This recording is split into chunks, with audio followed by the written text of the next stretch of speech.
We would like to welcome all of you to our second membership meeting for 2013. We are looking forward to our first living history presentation, and this is done in conjunction with the Medical Museum.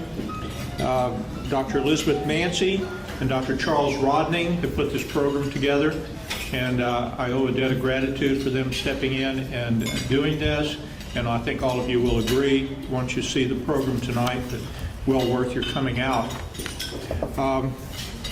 We would like to welcome our special guest tonight, the Alliance President, Mrs. Mary Ellingwood. Mary, I saw you just a little bit ago. Mary's in the back of the room to my right. Thank you, Mary. The Executive Director of Camp Rappahope, Melissa McNichol, off to my left.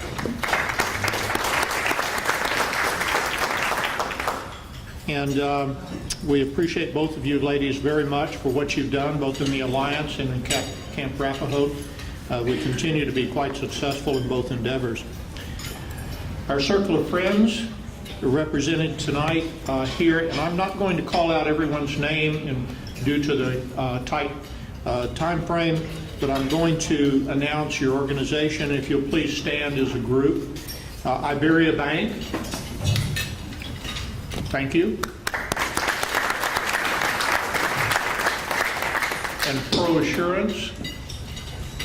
Do you have representatives from ProAssurance tonight? Okay. Thank you. SAD Healthcare Team. In the back, to my right. Thank you. Armbruck Jackson representative. Thank you. Appreciate it. Passmore Planning Professionals. Thank you very much. Fraser Green Upchurch and Baker, LLC. Thank you. Medical Protective. Thank you very much, gentlemen. And Starn Davis and Floor, LLP.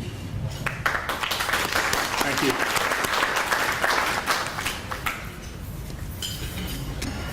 Our circle of friends helps us, as you know, throughout the year, and we're very appreciative of their interest in our organization. I would be remiss if we didn't talk a little bit about Tour de Ladder. On Saturday, the 30th of March, we held the 9th annual Tour de Ladder bike ride at the Grand Hotel at Point Clear. Beautiful morning, cool and crisp, no rain. And we appreciate all of you who sponsored, supported, and assisted in this wonderful event. The Alliance was right there. We had record registration numbers, and we, again, are very thankful for all the people that participated. This is our one designated fundraiser for Camp Rappahope. It's done each year. At this time, I would like to ask the Executive Director for Camp Rappahope, Ms. Melissa McNichol, to please join me on the podium. Good job. Good job. We, as a society, have a little check here. It's underneath my iPad for $6,500. Thank you.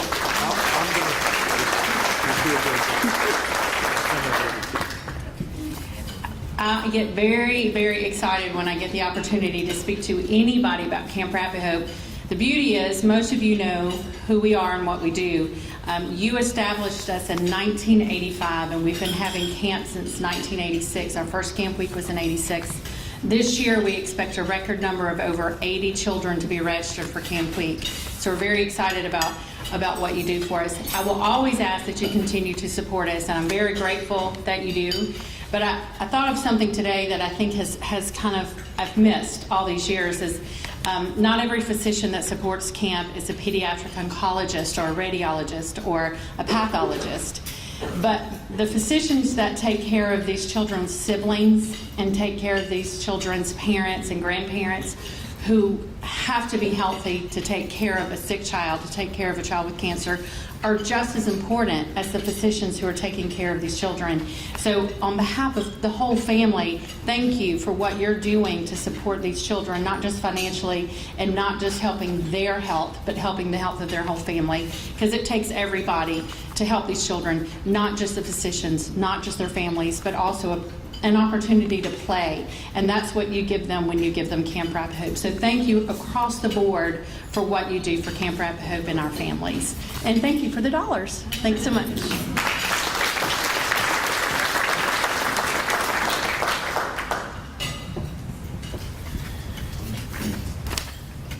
Turning briefly to the Medical Society business, for those of you who are not aware of it, MASA met for the first time in Mobile at least in 25 years. It may have been more like 30.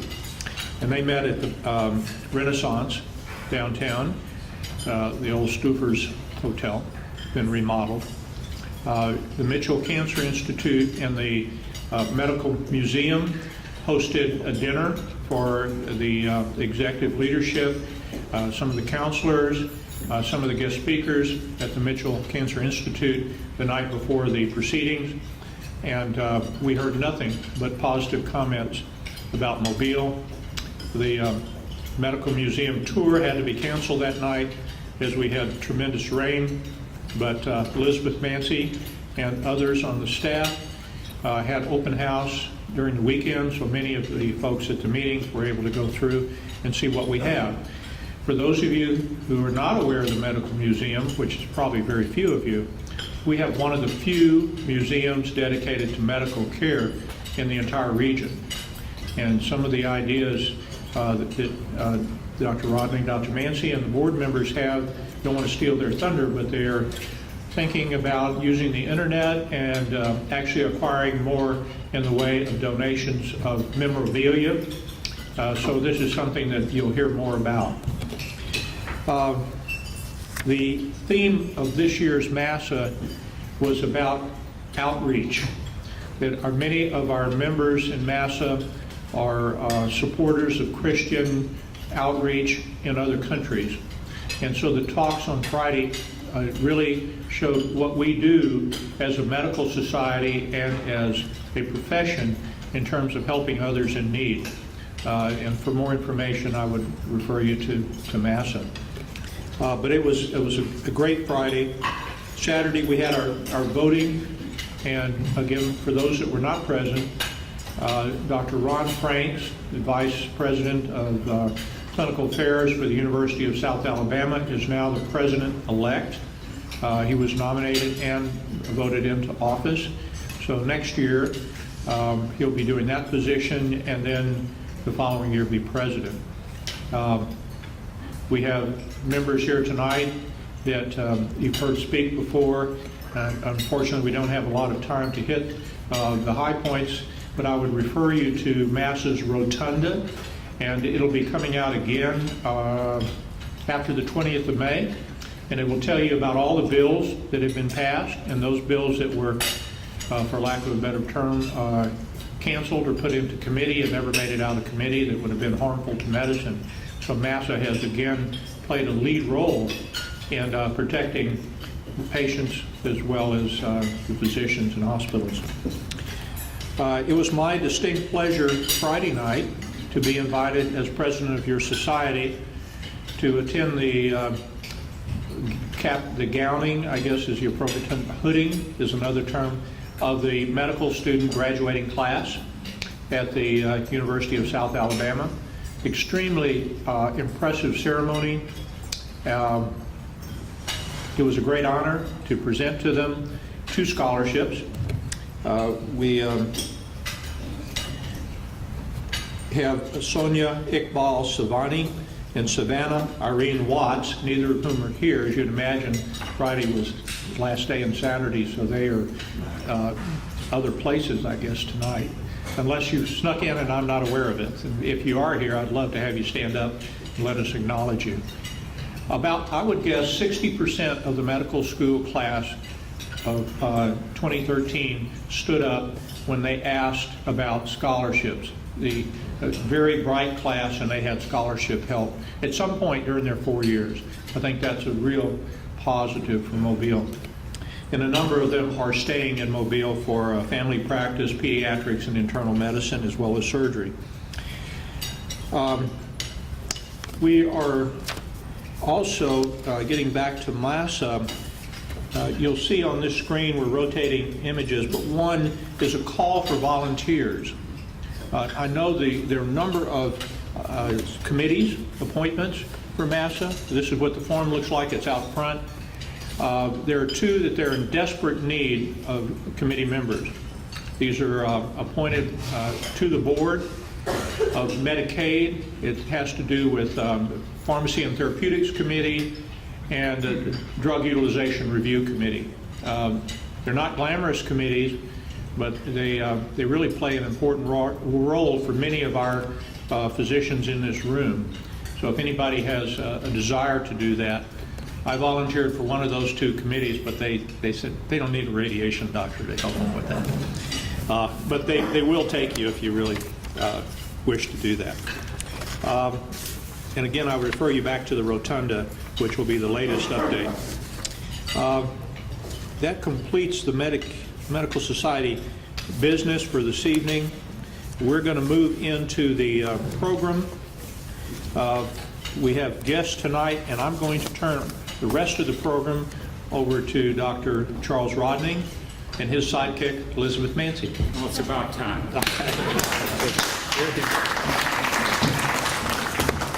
Take your notes. Thank you.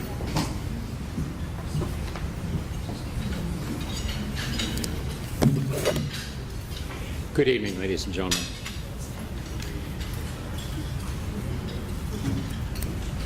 I must give attribution for the coordination of this educational endeavor to Ms. Tapper, who is Executive Director of the Mobile Medical Museum, and President of the Board of Directors, Dr. Elizabeth Mancy. And we have exceptional scholars that are going to be presenting to us this evening in relationship to the American Civil War, the war between the states, the war of rebellion, the war of northern or southern aggression, depending upon your political perspective. And our country, ladies and gentlemen, the United States of America, is commemorating this event. This is a sesquicentennial of the War of Rebellion. And it's difficult for us, I think, to comprehend, as in relationship to all warfare, the deprivation, the desolation, the dislocation that was implied. And all communities in the North and the South experienced that phenomenon.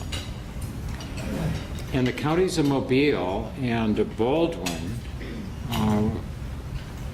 were similarly affected. And let me just share a few brief vignettes, and then I'm going to introduce our speakers.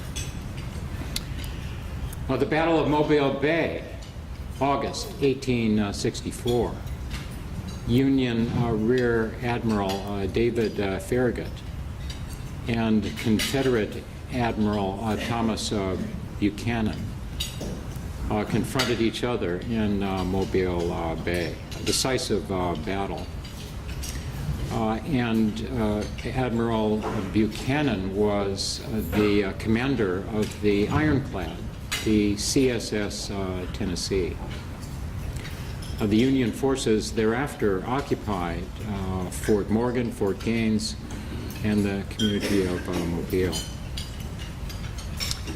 The Battle of Blakely, the Battle of Spanish Fort, April 1865. And that occurred after the surrender, ladies and gentlemen, of General Robert E. Lee in Virginia. The Battle of Citronelle, May of 1865. I mentioned that the Union forces had occupied this region, but cohort of Confederates, 9,000 in number, resulted in the Battle of Citronelle. The Confederate Rest Cemetery at Point Clear, Alabama. The Grand Hotel and the Gunnison House served as quarters for rehabilitation and care of those Confederate soldiers that were involved in the Battle of Vicksburg in Vicksburg, Mississippi. And 300 Confederate soldiers are interred at the Confederate Rest Cemetery, which is located just adjacent to the Grand Hotel. The Medical College of Alabama in Mobile, founded in 1859 by Dr. Josiah Clark Nott, was forced to close during the War of the Rebellion. All the students, the faculty, the staff enlisted in the Army of the Confederacy. And the Mobile General Hospital was also affected. The Mobile General Hospital, located at the corner of Broad and St. Anthony Street, it remained operative, and the Sisters of Charity, the Roman Catholic nursing order, assumed administrative and nursing responsibility for that facility. Sister Gabriella served as the administrator. Dr. Hall served as physician-in-chief, and Dr. Ketchum served as surgeon-in-chief during that era. And I want to read a brief excerpt, ladies and gentlemen. This is a medical historian's perspective regarding the dire circumstances that the individuals at the Mobile General Hospital experienced. I quote, "It does not take much imagination to picture the toil and suffering and privation and anxiety of the next 4 years of civil strife. The hospital lacked everything necessary for the care of the wounded soldiers who were brought to it. Old rags had to be used as bandages. Food was scarce. The sisters had to do all the washing, scrubbing, cooking, as well as nursing. How they managed not only to weather the war, but to keep the hospital spotless and fit during those terrible years is one of those miracles of generosity and self-sacrifice, which a callous world seems so expert in disregarding." End quote.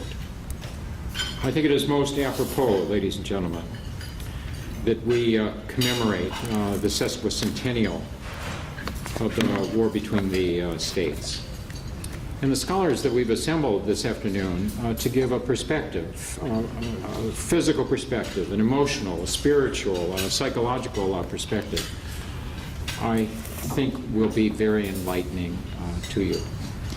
And I would appreciate if Ms. Ellis and Dr. Deanna Frio would join me at the lectern. Ladies and gentlemen, let me first introduce Ms. Melissa McNichol, who serves as the Executive Director of Camp Rappahoe. You've heard her share her passion in relationship to that endeavor, and that has come to be her mission in life. She is in possession of a private collection of memorabilia from that era, ladies and gentlemen, and wishes to share briefly some perspectives in that regard. Let's give a hearty welcome to Ms. McNichol as she approaches the lecture.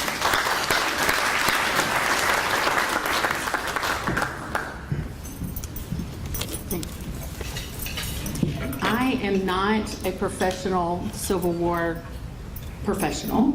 They do this work as their passion, and they do this very well. But I was very excited when Dr. Mancy asked me if I would mind reading a few lines, a few things about my family. We actually do have some Civil War letters that were written between my great-great-grandfather, home to his wife and family, between he and his brother, who were both in the war, and also between he and his son, that was also serving. So I have just a few things I'd read. We have a whole stack of them. It's pretty exciting to have that. And it's personal things. It's about, it's just about life at that time. But again, it was about my great-great-grandfather and grandmother, and their names were John and Rebecca Harrison. They were both born in 1820, and they married in 1839. My great-grandfather is buried in Daphne, and that's he moved his family here because he wanted to give his children the best opportunity for a great education. So that's how they ended up in Daphne, and that's how I'm here. So I will just read a few short letters. The first one is from my great-great-grandfather to his wife and family. It was written in 1861. It said, I received your letter of the 18th of this instant and was glad to hear from you and to hear that you was well and hearty. These lines leave me well, except cold. I was out on picket last week in the snow and the sleet and have taken a good deal of cold, and I don't feel very well. We have the coldest weather here that you ever saw, and he's actually in Virginia writing these letters. We have a great deal of sickness in our regiment, and there have been several deaths since we got here. I got a letter from your Uncle Ben this morning, and he and his family was all well, and he said that he expects that he should have to go in the Army at the last of this month, for they had their names enrolled and was to meet in a few days to elect their officers. I got a letter from Martha yesterday, and the children was all well. I've not heard from Isabel in a good while. I have nothing to write to you at present that would interest you. However, he continues to write quite a bit, even though he said there would be nothing that would interest her.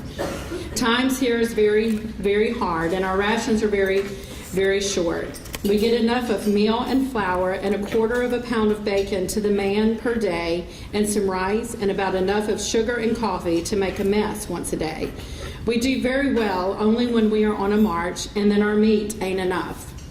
We can see the Yankees when we are on picket, and there is talk of us having to have some of the hardest fighting here this spring that has ever been done in Northern Virginia, but I can't see how it will end. But I am in hopes that this war will come to a close, and this war will come to a close soon. Write to me as often as you can and let me know how you are getting on, and I will do the same. And it's signed, yours truly until death, John C. Harrison. The next letter is from his son Benjamin, who is also in the service. So it's from Benjamin to his dad, and it was written on September 5th, my birthday, a few years earlier though, in 1861. It says, Dear Father and Mother, I now embrace the opportunity of dropping you a few lines to let you know that I've been very sick with the measles and have had a hard time up until now. I think that I'm out of danger by taking good care of myself for a few days. I should like to see you all very much, though I don't know when that will be, as the war is on hand and we can't tell when it will cease. You can tell just as much about the war as I can tell you. I haven't got much to write. There's a great many cases of measles in our regiment, and some cases of fever as well as measles. We don't know when we will leave nor where we will go. The whole of the forces seems to concentrate in Virginia. We will be ready to fight just as soon as we can, yet Will and I think we should make a pretty good fight right now. At any rate, we would be willing to try our hands. I will close by saying that I want you all to write me just as soon as you can and let me know how you are all doing.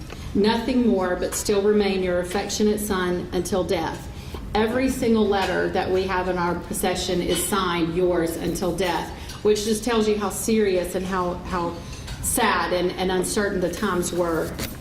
This letter is written from brother to brother, so it would be my great uncle, written to him, my great great grandfather on October 22nd, 1861. It says, Dear brother, I take my pen in hand this evening to drop you a few lines, which leaves me all in common health, and hoping that this might find you and yours enjoying the same.